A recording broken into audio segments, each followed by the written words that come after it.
so for part A of our problem, we're going to find the derivative of y, and we're going to use that using our given information of y equaling this series.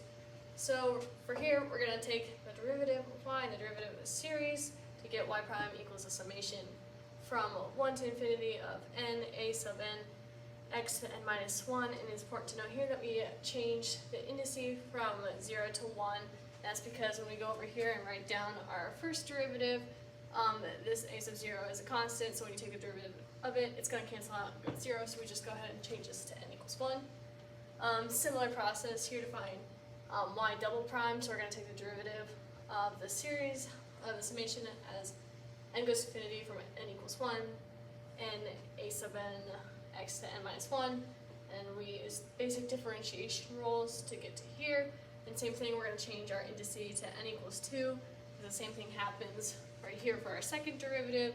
This constant right now is going to cancel out, so we go ahead and start it at n equals 2, and if you go ahead and plug these back in, it checks out. Part B, we're going to use the stuff we found in part A and go ahead and just plug it in for y double prime and y. And remember, we have this x here, so then we're going to go down after we plug this in, go ahead and move the x inside the series, and then using exponent rules, we can simplify it to x to the n plus 1 right here. So, there. Hello. So we're going to be taking what we got here from part B, the summation right here, and we take it over here, all right? And so we now have it as this. So we do not like it when it's x to the n minus 2. We prefer it to be x to the 1. So to get that, we have it all written out right here. Yep. Goes on and on. And so as we can see, it already follows this x to the n pattern. We have no x here, 1x here for our first term, and x squared here for our second term. So because of that, we can rewrite the summation as this, where we have a to the sub n plus 2 and x to the n, and it starts at 0, right? So we now have that, and we like that. So now we have to deal with this n minus 1 times n. So looking here, we have 2, 6, and 12. And down here we have our factor trees. All right, so we can take that and we can write it down like this: n plus 1 times n plus 2. All right. So say we're looking at 6 here. All right.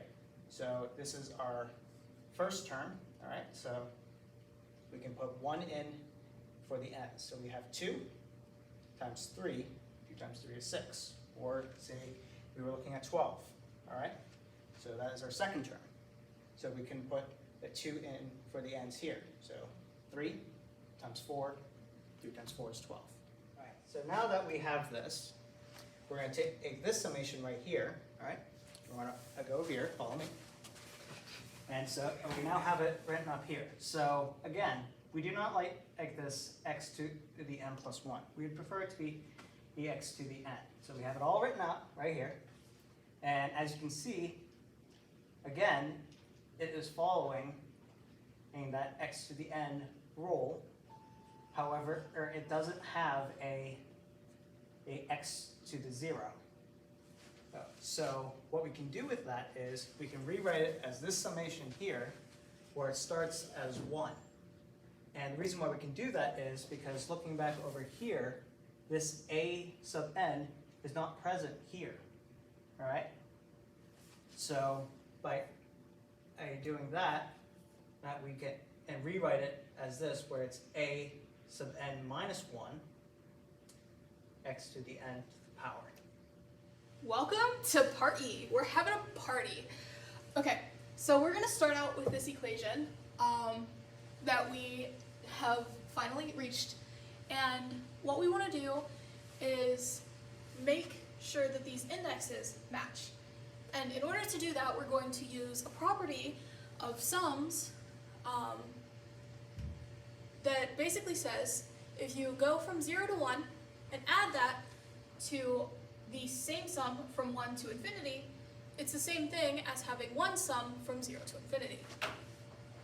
And then we can just evaluate this bit by plugging in 0 for n, and we'll get 1 times 2 a sub 2. And then we have the same indexes for this one and for this one. And so we can put them together. And the way that this works is using the commutative property. It's all addition, so it works out. This technically is just negative addition. That's why it works. And then you come across this beautiful line of math. To start off part F, we're going to take what we found at the end of part E. We're going to write it down up here. Then we're going to take this 2a2 and just move it to this side to get negative 2a2. And then we know a2, since all of this equals 0, a2 has to equal 0. And then we just are going to use the properties of series to split this up and to get this nice equation. So we're going to be taking this lovely E formula here, and we're going to move it down here with it equal to 0. And from there, we can add this summation of a to the sub n minus 1 times x to the nth power to the other side. So we now have it where both summations are equivalent to each other. From there, these summations can cancel out, where we have it like this now. From there, we can solve for a to the n minus 1 right here, where we have it equivalent to n plus 1 times n plus 2 times a sub n plus 2. Welcome to the next part of part F. So we're going to take this equation that we got from the end of our last part, and we're going to use it to find some relationships between our a's. So for this part, we're going to plug in different n values and get a values using this part of our equation.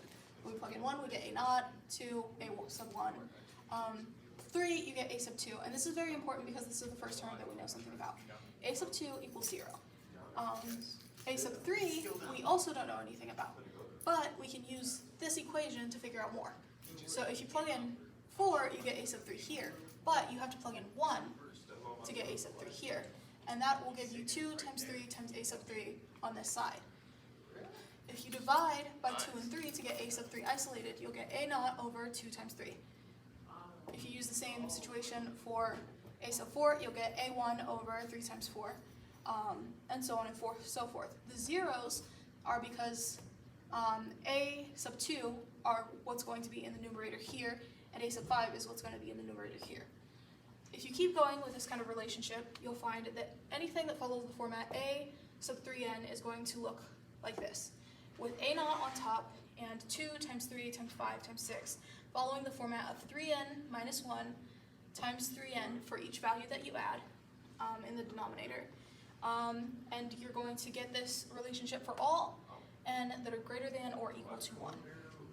For a's that follow the format of a sub 3n plus 1, you're going to find that you get a sub 1 over 3 times 4 times 6 times 7,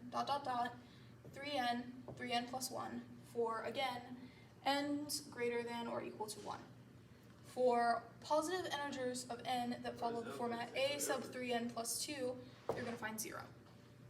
And this is like a sub 2, a sub 5, and a sub 8. Yay, welcome to part G. So for this part, we're going to finish everything up and get ourselves a relationship for the Aries equation. We're going to start with this given information for y, and when we write this series out, we get a sub naught plus a sub 1 x plus a sub 2 x squared, and so on and so forth. For this, we're going to take what we learned in the last part, that a naught times this bit covers everything that follows the format of 3n equals a sub 3n.